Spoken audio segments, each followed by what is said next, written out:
नमस्कार दोस्तों, आइए सुनते हैं के द्वारा लिखी कहानी अछूते फूल। मीरा वायु सेवन के लिए चली जा रही थी, लेकिन उसका सर झुका हुआ था, आंखें अधखुली थीं और उसका ध्यान अपने आसपास की चीजों की ओर, पथ के दोनों ओर बिखरी हुई और आत्मनिवेदन करती हुई सी संस्कृत प्रकृति की ओर बिल्कुल नहीं था। मीरा की आयु 26 साल हो गई थी। इन 26 सालों में वयस्क हो जाने के बाद मीरा ने अपने कॉलेज के 4 साल पूरे करके बीए की डिग्री प्राप्त कर ली थी और उसके बाद क्रमशः राजनीति में हिस्सा लिया था। जेल भी हो आई थी। सोसाइटी में, सभ्य समाज में भी मेल जोल बढ़ा लिया था और अपना स्थान बनाया था।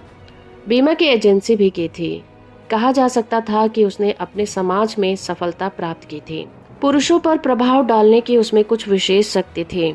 उस शक्ति को प्रतिभा कहें तो अनुचित ना होगा। मीरा के हमजोली सभ्यों की भाषा में कहा करते थे, she has a way with man. अब भी घूमते समय अपना ध्यान आसपास के सौंदर्य से खींचकर अपने ही भीतर समेटे मीरा इसी बात को सोच रही थी। जहाँ तक उसकी याद जाती थी, अपने पिछले 10 सालों में जब से उसने होश संभालकर आत्मनिर्णय का अधिकार पाया और विद्यार्थी समाज के स्वच्छंद वातावरण में पैर रखा, तब से उसे एक भी पुरुष ऐसा नहीं मिला था जो उसके संपर्क में आया हो और अप्रभावित रहा हो। पुरुष आते थे, कोई झुककर, कोई अकड़कर, कोई लौलुक भाव से, कोई कठोर उपेक्षा से, लेकिन फिर मानो उन पर कोई सम्मोहिनी सी छा जाती थी। मानो उनके पंख भीग जाते थे और फड़फड़ाना बंद हो जाता था। या यूं कहें कि किसी फैंसी नस्ल के पालतू कुत्ते की तरह वो मीरा के पीछे पीछे दुम हिलाते हुए चल पड़ते थे। मीरा उनसे खेलती थी, उन्हें नचाती थी, उनसे काम लेती थी। कुत्तेपन के कारण वे सेवा करते थे, यद्यपि फैंसीपन के कारण वे मुंह लगे भी होते थे और मानो थोड़ी सी दुलार पुचकार के भूखे भी। मीरा इस बात को जानती थी और इसकी अनदेखी भी नहीं करती थी, लेकिन इतना होने पर भी मीरा ने पुरुषों से एक विशेष दूरी कायम की थी, एक अलगाव स्थापित कर रखा था।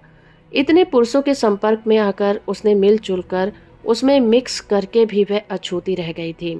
अछूती ही नहीं, अस्पृश्य भी। उसे इसका अभिमान भी था। स्त्री के लिए पुरुष समाज में आकर भी उससे बचे रहना एक बड़ी बात होती है। और फिर भारत के नव संस्कृत समाज में, जिसने आचार के पुराने शास्त्र नष्ट हो गए थे और नए स्टैंडर्ड बन नहीं पाए, स्त्री के लिए अपने शील की रक्षा करते हुए चलना तो बहुत बड़ी बात है। मीरा ने यही महान कार्य बड़ी सफलता से किया था और उसका अभिमान अनुचित नहीं था। इस समय टहलने के लिए घर से निकलकर पैदल घूमती हुई मीरा इसी बात पर विचार कर रही थी। मन ही मन एक एक करके उन लोगों को गिन रही थी जो उसकी अर्दली में आए थे, जो उसके जीवन की रंगशाला में अपना पाठ अदा कर रहे थे। कोई नाचकर, कोई झल्लाकर, कोई हंसकर, कोई रोनी सूरत बनाकर, और जिन्हें एक एक करके उसने मंच से हटा दिया था। अश्वमेघ वह अपनी सफलता के लिए अपने को बधाई दे सकती थी। कीच में कमल की उपमा शायद एक अनुचित टींग हो, लेकिन वह अपनी तुलना उस मधुमक्खी से अवश्य कर सकती थी, जो भांति भांति के फूलों का रस लेकर मधु संचय करती है, पर अपने पंख कभी उनमें नहीं लिपटाने देती। यही सब सोचती हुई मीरा टहलने चली जाती थी, लेकिन वो प्रसन्न नहीं थी। वो अपने को बधाई देती जा रही थी, लेकिन उसका मन मुरझाया हुआ था। उसके बधाई के शब्द मानो अर्थहीन थे। वह उन्हें दोहरा दोहरा कर भी उनमें जरा सा संतोष या आनंद नहीं खींच पाती थी। उसके पैर पथ पर क्रमानुसार पड़ते जा रहे थे। यही उसका टहलना था। मीरा का रास्ता पूर्णतः निर्विघ्न नहीं था। सांझ घिरती आ रही थी और अधिकांश सैर करने वाले, मुख्यतः बूढ़े, औरतें, बच्चे, अपने अपने घर घोंसलों की ओर चल दिए थे। फिर भी जब तब उस सकरी सड़क पर कोई साइकिल पर सवार नवयुवक सैलानी आज निकलता और मीरा के पास से सर्राता हुआ चला जाता, तब मीरा को चौंक कर एक और हटना पड़ता। उस ढंग से सैलानी प्राय बिना रोशनी के घर से निकलते हैं और फिर वक्त तंग पाकर खूब तेजी से घर की ओर साइकिल दौड़ाते हैं। घंटी बजाना या ब्रेक लगाना उनके लिए महापाप या गौरव प्राप्त कर लेना है। और जो जरा और मंचल होते हैं, वो हैंडल को हाथ से छूना भी अनुचित समझते हैं। तब एक अवस्था ऐसी आती है कि सतयुग से हमारा युग बढ़ता जाता है।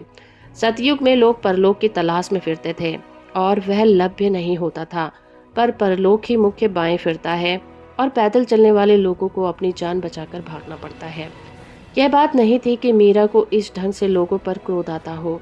साहसिक वृत्ति उनमें पर्याप्त मात्रा में थी और खतरे का नशा वो खूब पहचानती थी। लेकिन उस समय उसे अकारण क्रोध आया हुआ था। वो भीतर ही भीतर कुढ़ रही थी।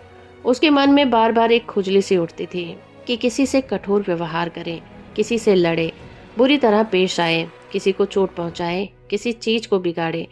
क्यों, किसे, कैसे, यह उसके आगे स्पष्ट नहीं था, पर उसका मन मनुष्य मात्र के प्रति एक तीखी आप्रति और लबालब भर जाता था और छलक पड़ता था। सामने से जो कोई साइकिल पर आते मीरा घूर कर उन्हें देखती। जो कुरूप होता वो उसके रोष से बच जाता, लेकिन औरों पर वो दृष्टि ऐसे पड़ती मानो उन्हें भस्म कर डालेगी। प्रत्येक ऐसे आगंतुक के साथ उसका रोष बढ़ता ही जाता।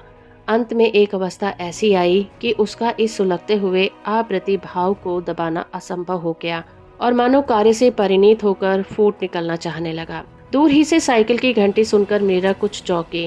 फिर उसने पथ पर से एक छोटी सी टूटी हुई डाल उठा ली। सामने ही सड़क का मोड़ था, शायद इसीलिए आते हुए साइकिलिस्ट ने घंटी बजाई थी। धुंधलके में मीरा उसे तब तक न देख सकी जब तक कि वह बहुत ही पास न आ गया। तब एकदम से उसने वह छोटी सी डाल साइकिल के पहिए में फंसा दी। साइकिल तीव्र गति से आ रही थी। डाल की लकड़ी पहिए में उलझते ही अड़ गई। साइकिल लड़खड़ाई और एकदम से रुक गई। सवार उस पर से उछलकर 6-7 फुट दूर जाकर औंधे मुड़ गिर पड़ा। एक बाह से उसने शायद अपना मुंह बचाया था, पर उसका सिर सड़क के किनारे से एक पेड़ से टकरा गया था। साइकिल क्षण भर बिना सवार के ही खड़ी रही, फिर कुछ इंच आगे सरक कर जा गिरी। विद्युत गति से हो जाने वाली इस घटना की पहली प्रतिक्रिया मीरा के मन में एक तीव्र आनंद के रूप में प्रकट हुई।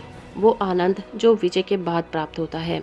जब बहुत दिनों की अनेक असफलताओं के बाद एक दिन एकाएक सफलता मिल जाती है, एक दूसरे ही क्षण उसने जाना वह उल्लास जीत का नहीं है, कुछ काम कर लेने का नहीं है। उल्लास का कारण यह है कि अब सामने कुछ काम करने को है। कैदी को अब मुक्ति मिलती है, तब वह एक तरफ का आनंद उसे होता है। पर इस समय मीरा को आनंद हो रहा था, जैसा कि बहुत दिनों से काल कोठरी में निकम्मे पड़े हुए कैदी को उस समय होता है जब उसे मशक्कत दी जाती है, फिर वो चाहे पत्थर कूटना या जंगाई या कोल्हू ही क्यों ना हो। मीरा लपक कर उस आदमी के पास पहुंची। वह सड़क पर फैला हुआ पड़ा था। उसके शरीर में किसी तरह की गति नहीं थी। मीरा ने कलाई पकड़कर देखा, वह नब्ज भी नहीं पा सकी। उसने युवक का सिर उठाया, वह भारी जान पड़ा और एक और लुढ़क गया। तब मीरा एकाएक घोर चिंता में सिहर उठी। आंखें फाड़ फाड़ कर वो देखने लगी, कभी युवक की ओर, कभी साइकिल की ओर, कभी अपने उस हाथ की ओर जिसने वह डाल पहिए में अटकाई थी। बहुत शोर के बाद अगर एकाएक मौन हो जाए तो हमारे भीतर भी कोई चीख उठता है और नीरवता नहीं होने पाती।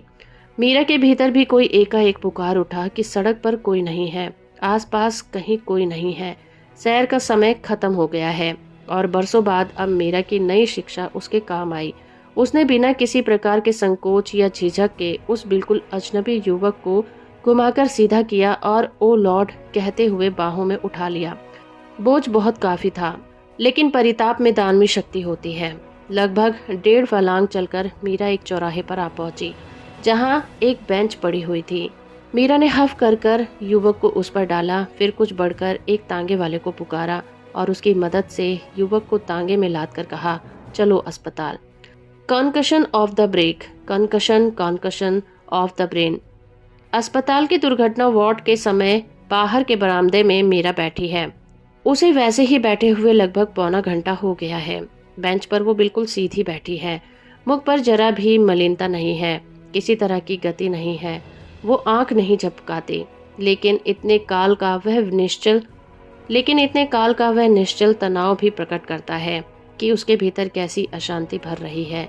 मीरा मानो अपनी गाड़ी स्पंद के साथ ताल देती हुई गिनती जा रही थी कि उस घटना को कितनी देर हो गई है, प्रति सेकंड कितनी और देर होती जा रही है।